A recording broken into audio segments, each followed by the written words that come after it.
Say good morning on this preparation day. I'd like to upload this video. Uh, then want to mention a couple of brothers that I just want to commend for the work that they are doing through social media. And one of them is Eric Cool Burnett, who put a post on there yesterday. Something that been on my mind as well. And it was dealing with how do you treat people when you come into truth? How do you now deal with those that are without it? And it was a real beautiful post. It was an uplifting post, and just showing that, you know what, we have to be mindful that we all were once lost at one point. So I wanted to piggyback off of that. And then there's another brother out here that's doing some good work through social media, and that is Brother Stan. I do believe it's Stan S. Clark. But he put a post on there that grabbed my attention yesterday, and it drew a line of distinction between knowledge and wisdom, which many of our brothers don't understand. He said that knowledge comes through learning and wisdom comes through living, and there is a big difference between the two. And so this post is based on right along those lines, because it's one thing to acquire knowledge of the scripture. However, it's something else when you lack wisdom, because wisdom shows you how to use the knowledge that you do have. And without it, you can become dangerous. So what we're going to do is we're going to look at some doctrinal things that the Messiah spoke, because many think that the fulfillment of the law means that the law was done away with or it didn't matter.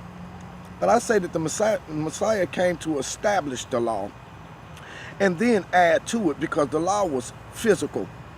But what the Messiah brought is he brought spirituality on top of that. And so where they did, the law dealt with the sins of the flesh, the Messiah came and dealt with the hearts of men. And so we want to look at some of these things from where our brothers are out there erring, because they lack wisdom as to how to use the scriptures in a way that is impactful.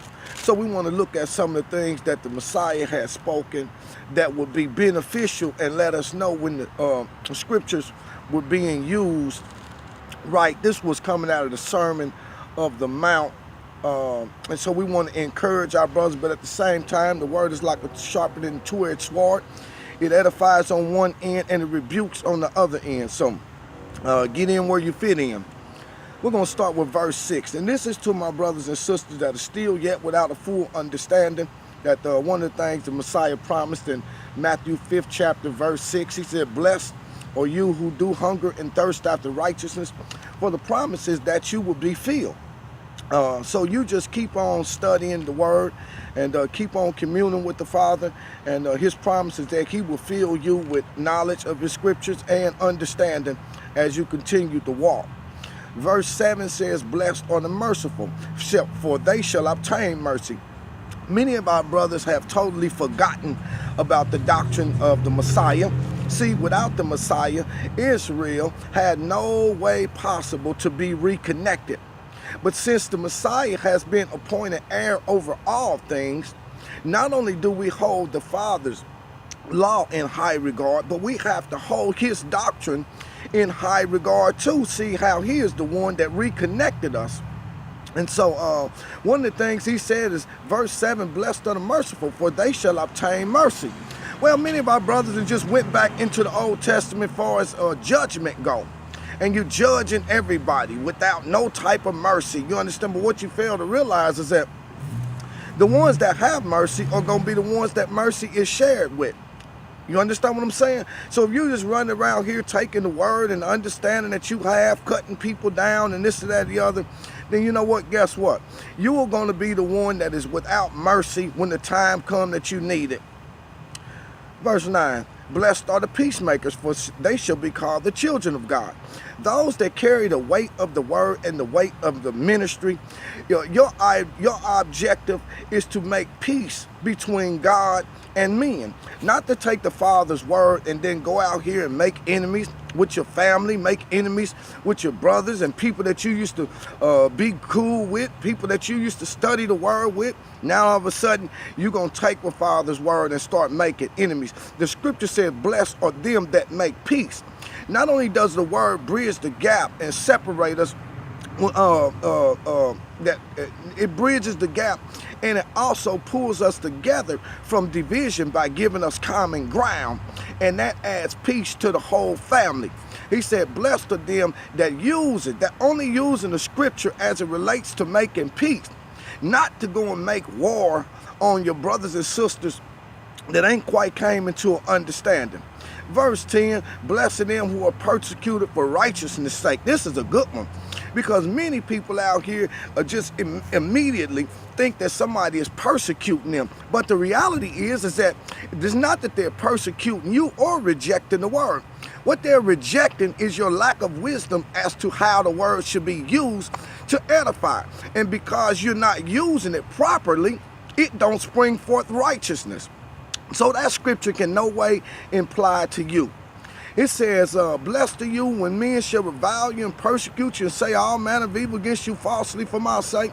Rejoice and be exceedingly glad. Great is your reward in heaven. They persecuted the prophets as well. Many of our brothers are using this scripture right here when people don't identify with what it is that they saying or don't agree with them. Well, the scriptures say bless them while I'm persecuted and reviled. You know, but it also say for righteousness' sake. It says that you should rejoice and be exceedingly glad. So if you was really using the scripture and the persecution that you was receiving was justifiable, you would be rejoicing and being exceedingly glad instead of fighting back with everybody, trying to prove your point or trying to cut somebody down. So, now, that's one thing. Here's the other thing. We want brothers to understand, and then we want our brothers that are not quite have a full understanding of the truth to be encouraged. And so for those of you that fit in to this misuse of the scripture, the Father is going to hold you accountable. Oh no, you got brothers out here on these corners preaching death to everybody, even the children of Israel. Even they preaching death even to their own people. I can't wait to destroy you. I'll kill all you old men. I had one of my brothers, you know what I'm saying, that personal, but he said, you know, you elders are weak, period. Hey, you know what? Everybody had a right to say what they want, feel what they want to feel.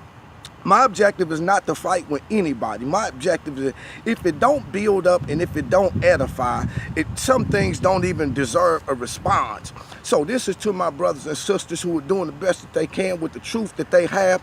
You know, when you come across somebody's page or somebody ain't agreeing with you, you know, some things you don't even have no business responding to, because it shows you that their mind is not where it should be. And so we don't sink down into seeing who can be the worst. So what we're going to do is we're going to read the 6th chapter of Galatians so we can have some understanding as to how we're going to use the truth that the Father gives us in a way that it becomes beneficial to our brothers and sisters. And the warning to our brothers and sisters that are failing to use the truth properly: you are the Father's child. The Father will deal with you in his own time. 6th chapter of Galatians. Brother, if a man be overtaken in a fault, ye which are spiritual. Ye which are spiritual. Okay, the fault that we've been overtaken in is the absence of truth. But for those that have truth, he said, listen, when you see your brother overtaken in the fault, you who are spiritual. See, that's the key right there. Because just because you have information don't make you spiritual. Because the word is not carnal. That means that you have to move from the flesh into a realm to where you can receive the instruction of the Spirit as to how you're going to reach your brother. He said, you who are spiritual, restore such a one in the spirit of meekness, considering thyself first. He said, listen, here's how you're going to have the greatest effect. You're going to have to always be mindful of the fact that it was you just yesterday that was dumbfounded, that was walking in ignorance. It was you that didn't know nothing. It was you that was rejecting what everybody else had to say. He said you got to consider yourself first. It's when you consider the condition that you was in, when you was in your sinful way, That gives you the know-how to deal with your brother and sister. Because when you was lost, you didn't want nobody clobbering you over the head. When you was celebrating Christmas and buying your Easter suit, you didn't want nobody coming up there telling you that what you had come to believe in was false. You didn't want nobody treating you any kind of way. He said, so why would you do it? He said, but that separates those who are spiritual from those who are not spiritual. And anytime you see people acting like this, that means that they don't have the wisdom enough to walk in the spirit and follow the lead of the spirit as to how to get a job done. So, you who are spiritual, restore them. If you're not spiritual, you can't restore nobody. So it's best that you just keep your mouth closed until the Father enlighten you and show you how to get things done. He said, you are to bear one another's burdens and so fulfill the law of Christ. You see, the law of Christ, Christ established a doctrine. Okay, now let's look at Matthew 5:44 and see what it says. He said, okay, 43. Here's a doctrinal thing. He said, ye have heard that it had been said, thou shalt love thy neighbor and hate thy enemy. But I say unto you, love your enemies, bless them that curse you, do good to them that hate you, and pray for them who despitefully use you and persecute you. That's what you supposed. That's what draws the line of distinction between them who are spiritual and them who are walking in the flesh. Is the ability to abide in the law of Christ. Without the law of Christ, you don't even have no connection with the Old Testament. So you can't come into the Old Testament and just throw the doctrinal things that the Messiah spoke out the window. He said, now you bless them that curse you, love your enemies, and then pray for them that despitefully use you. Not use my word to try to make war with everybody as to prove that you know something, because what you're really showing is that you don't know anything. So Paul said it best when he said, he who thinks he knows don't know nothing that he should know, because he had failed to abide in the doctrinal things that the Messiah has spoken. Verse 3 of the 6th chapter of Galatians. For if any man think to be something when he is nothing, he deceive himself. He said, you got no business running around here thinking you something, because first of all, the word does not belong to you. So it don't make no difference how much of it that you digest or how much you learn. You can take no credit for it or puff yourself up before your brother, because it don't belong to you. And when you get to the point to where you thinking your knowledge that you have learned, because most knowledge come from the reading of books, which we didn't write. He said, when you start thinking because of your knowledge that you know something, he said, you know what, you done missed the mark. You think you somebody because of what you know, but in actuality you deceiving yourself. He said, let every man prove his own work, then he shall have rejoicing in himself. See, the word, God didn't give us the word so much that we could go out into the world and publicize it to everybody. He gave us the word so that our life could change first. So the Messiah said, let your light shine before men, and then they will glorify my Father in heaven. Here you go again. Love not with words, but in deed. See, when the words start operating in our life, it becomes a light for those that can see. And that becomes the manifesting of the Spirit that causes men to glorify the Father, because they know it wasn't something that you did. All right? Every man shall bear his own burden. Let him that is taught in the word communicate unto him that teacheth in all good things. So if it's not something good that you got to talk about, and God knows we ain't got no business warring against each other, but these things are happening, and so they show that something's wrong. Okay? He said, be not deceived, God is not marked, for whatsoever a man soweth, that shall he also reap. So all that you talking that's nonsense, or talking down on your family that's still celebrating Christmas, and those that still doing Easter, they doing these things because they're without understanding. But remember this, everything that is taught is not learned when it's taught. You understand what I'm saying? You can teach something today, and the person might learn it, might not learn the lesson until a couple of years from now. But you teach, you put it out there, and then you pray for them, and then you ask the Father to do something wonderful in their life. But the main thing that counts is that you walk out what it is that you're teaching before them, so that it's your example. People can reject your words, but they cannot deny your demonstration. And so we just wanted to put this out here so that some of our brothers and sisters that or are not fully have a full understanding of the truth can be encouraged. Keep on walking. Blessed to you that have a hunger and thirst after righteousness. The promise is that the Father will fill you, and connect yourself to like-minded people that can help you and build you up. And by all means, be able to be one of a good spirit that can handle correction when it comes, because that is the key to learning. That is the key to learning.